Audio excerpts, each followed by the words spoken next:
That's the film she chose, and she will tell you why. But Jerzy is arriving because I think we have to. He's here already for 10 days. It will be the first time that he will speak about his work, and just 2 more minutes. Is it his first conversation with Portuguese audience? Yes. Oh, okay. So I hope you'll have many questions, and that will make me workless. But we are here to hear you as well about.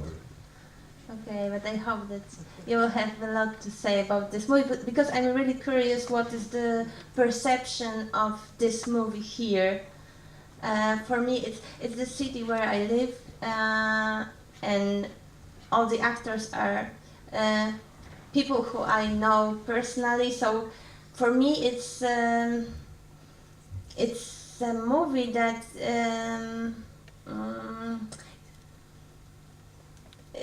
that it's hard to believe in, but at the same time it's something very touching, and I thought that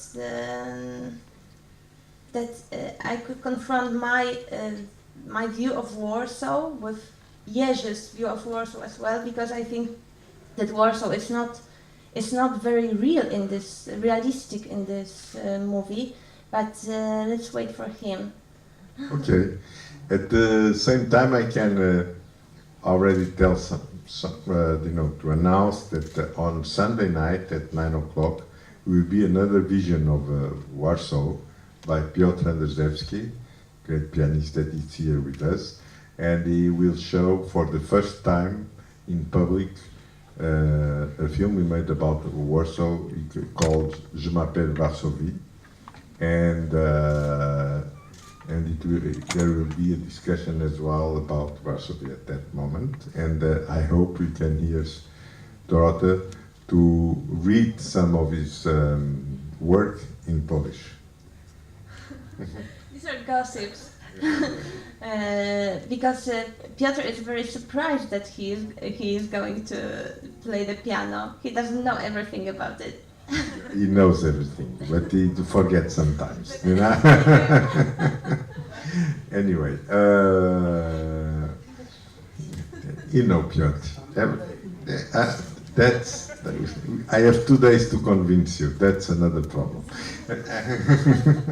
Anyway, what is important is to show your film. That is what is important. After, we'll see. Okay, and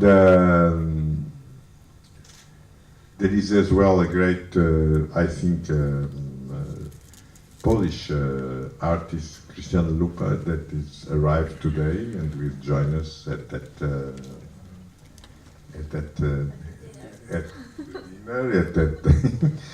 And the film is not finished yet. C'est pas fini. Oh my God, these Americans make films too long.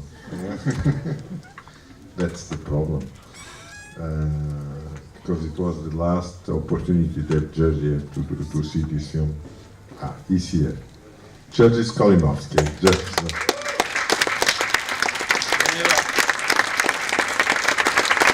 Antonio, can you join us? Antonio. Thank you.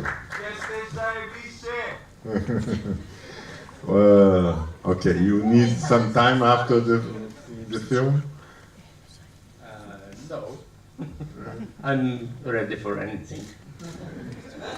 Okay, I'm going to let you with Dorota speaking about 11 minutes, and I'd like as well to ask to the public that ask questions to Jerzy about his work.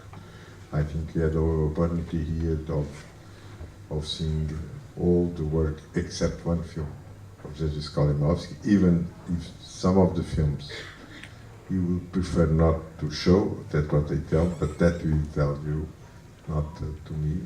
And I don't think he's right about that, but that's another my point of view.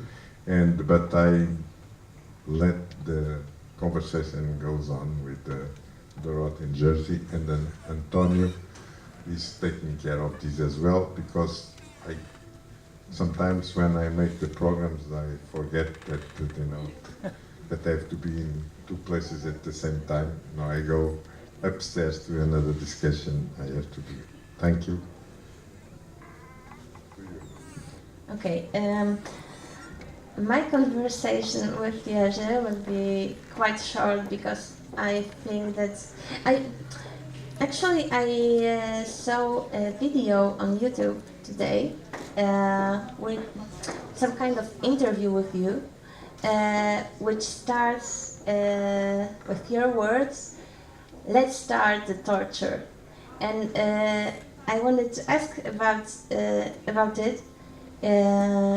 Is still speaking about yourself and your work a torture for you? Is it boring, or what kind of torture is it? What kind of what? Torture. That's what you said. Let's start the torture of being interviewed. That's how I got it. Well, I really feel much more comfortable when I'm making the films than when I have to talk. The words are not really what I believe are an important issue. I believe what one can put on the screen is the matter. So any further interpretation of my films where I have to talk about it, it's really a torture for me. That's what I thought, and that was something that was really interesting for me, because I also think that the creator should have his or her own right to have his or her own mysteries, and that people shouldn't ask about some things. Anyway, I have to. So things that are interesting for me concern mostly Warsaw and the vision of Warsaw in this movie. My first question is, why is it Warsaw? What is your special connection or significance of this city for you?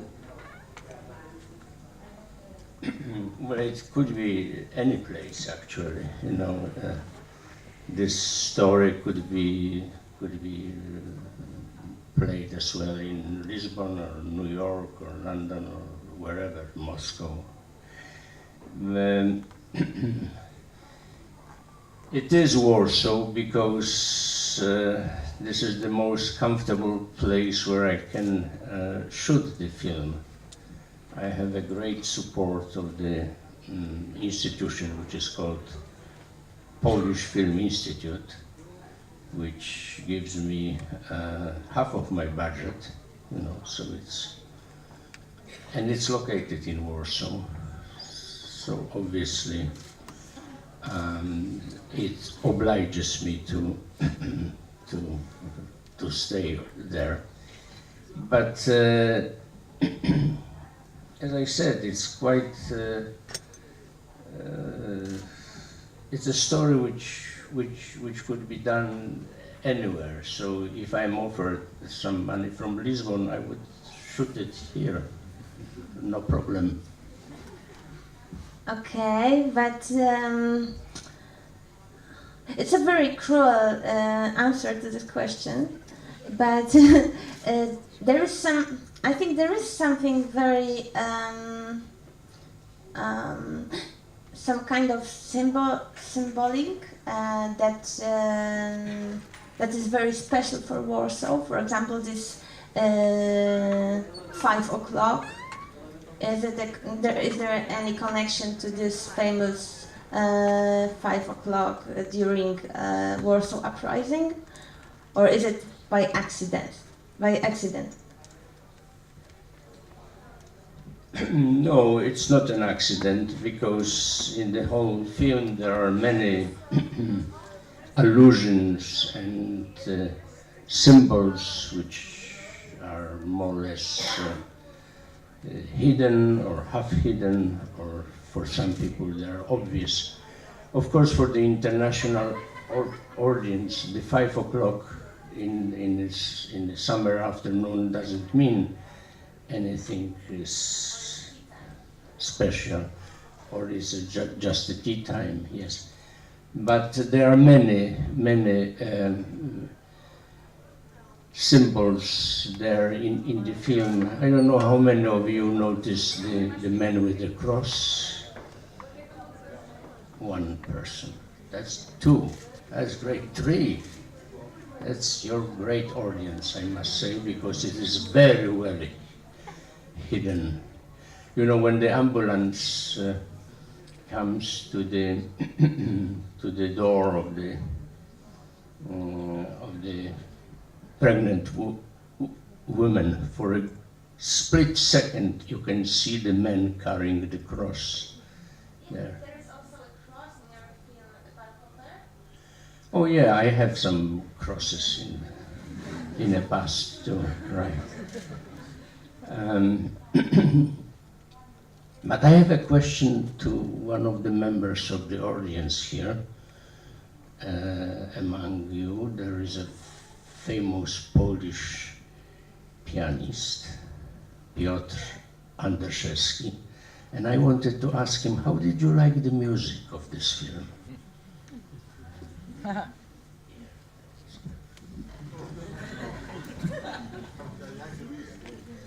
Well, I think the music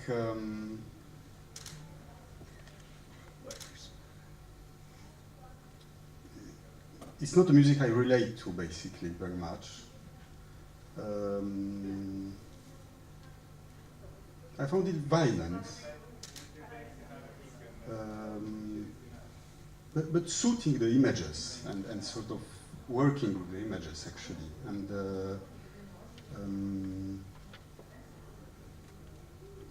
but I didn't expect to talk. I don't know.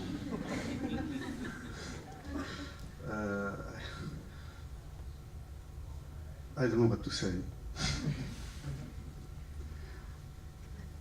It's in my opinion, the music works for the film. yes, I think so. It brings the tension, and the crescendo in the end really works, and then abrupt cut to the silence. I think it's a pretty good trick.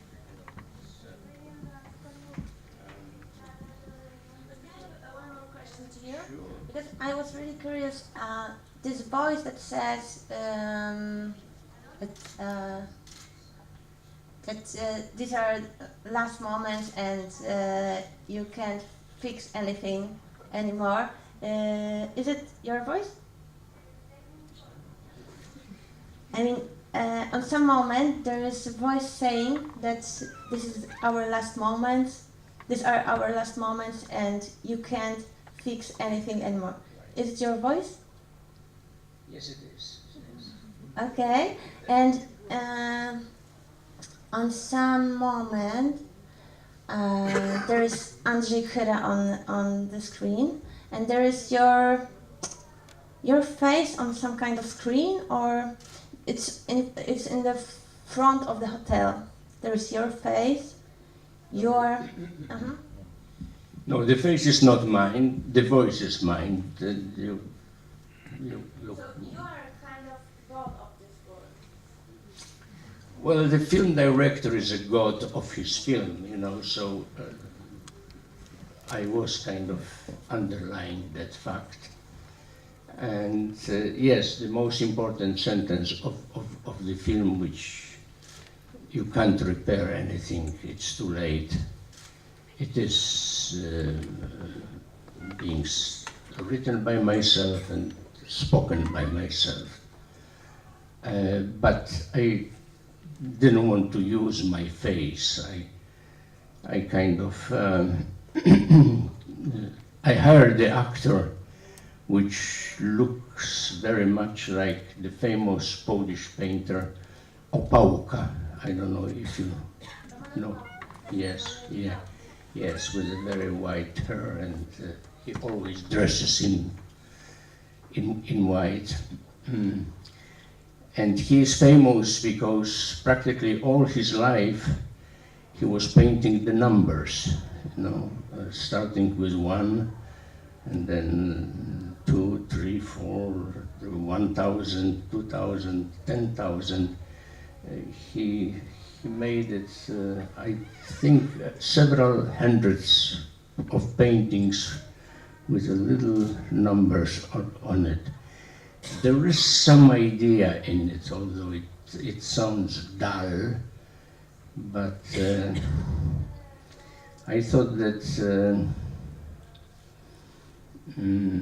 if I try to give any symbolic meaning to the face which we will see, that could be something which means something, whatever.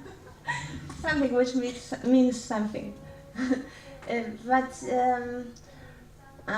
Watching this movie again, because it's my second time when I watched it, I thought that it was a very, it was a risky decision to make such a movie, which can be considered both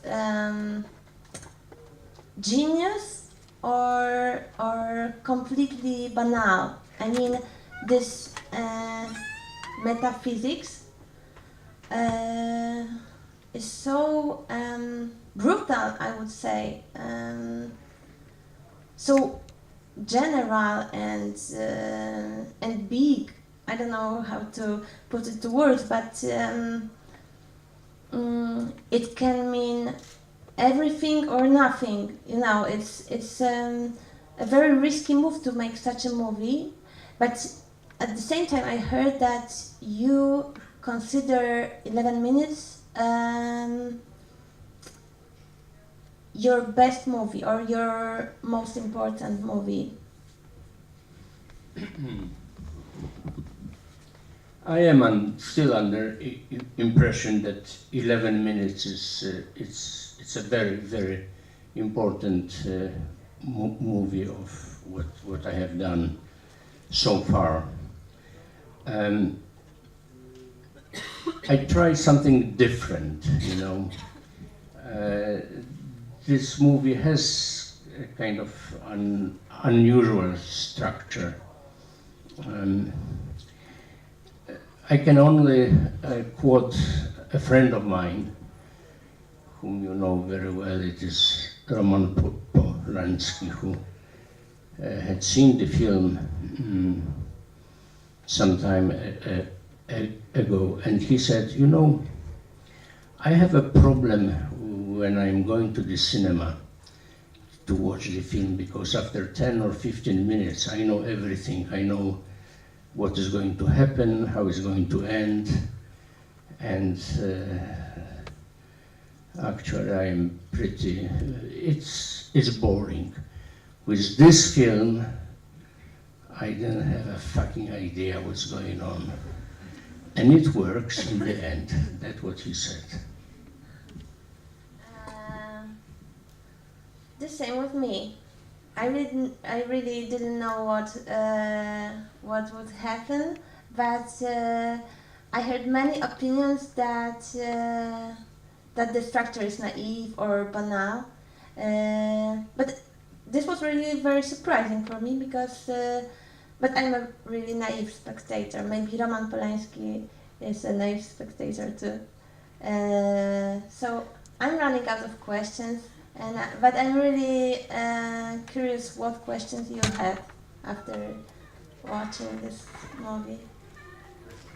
My imagination was in connotation with 9/11. With what? 9/11. Yes, there is obviously, the airplane going on, But I believe didn't overuse it. You know, it's one of those little symbols which so many I planted in the film. How the idea of this movie was born? Because you also wrote the script. Well, the idea for this film came to me in a quite unusual way. I had a very, very bad period in my life few years ago. My younger son passed away, and I was very depressed, and I had a very black thoughts and, of course, black dreams. And in one of the dreams, I dreamt the finale of this film, you know, of people falling out of the windows. And I thought, when I wake up, I thought, that could be a good finale for the movie. So writing the script, I was actually working backwards, you know, to create the number of characters who could be ensembled in the same place and who could be the victims of the final tragedy.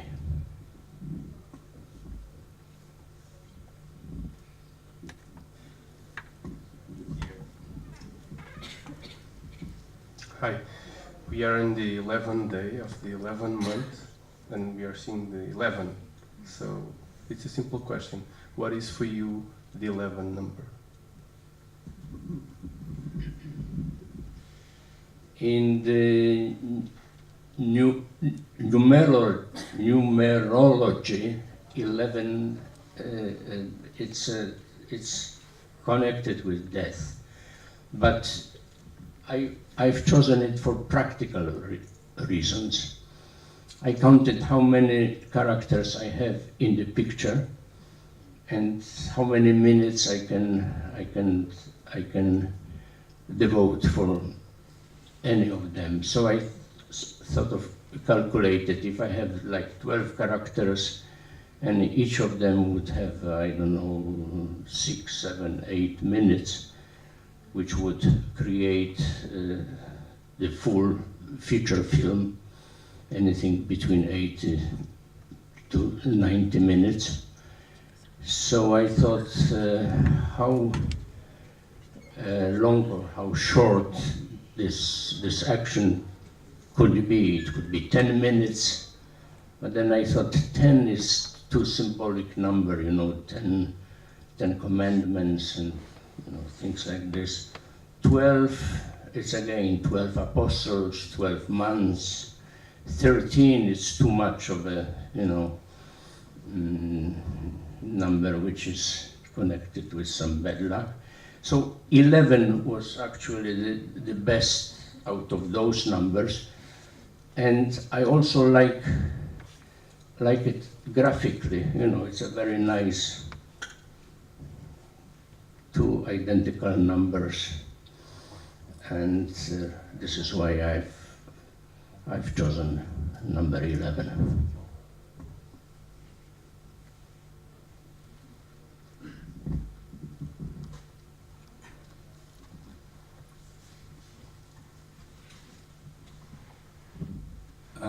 First of all, by the way, dziękuję bardzo, były zajebiście. And I wanted to ask you, since you also wrote the story, do you have like a meaning for this dot that some of the characters saw? Or is it something that you just want to leave it like for the audience to know?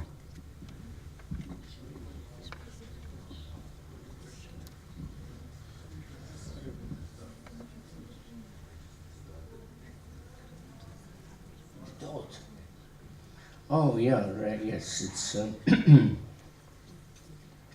well, it's again one of the symbols, you know, the dead pixel.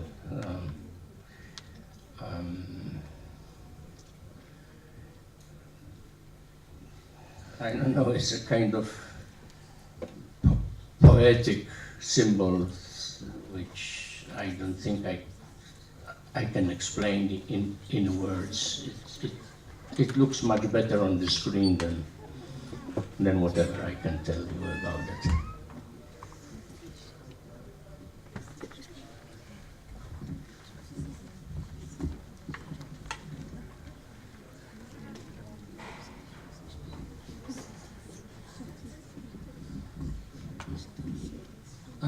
Well, in the film, we can see that for you there's no tomorrow for all the characters. And I would like to ask you, you explained that the film was born in a dark period of your life. What's your vision of tomorrow today?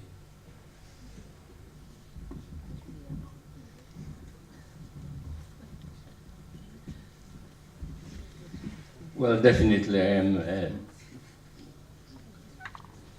a pessimist, and even more than before 3 days ago, since Mr. Trump became the festival, become the president. So, unfortunately, I see a very dark future for all of us. Anyhow, there's always a irony in the film and things that make us laugh. Well, what else we can do? We can try to laugh. We can try to take it easy, you know, and keep going.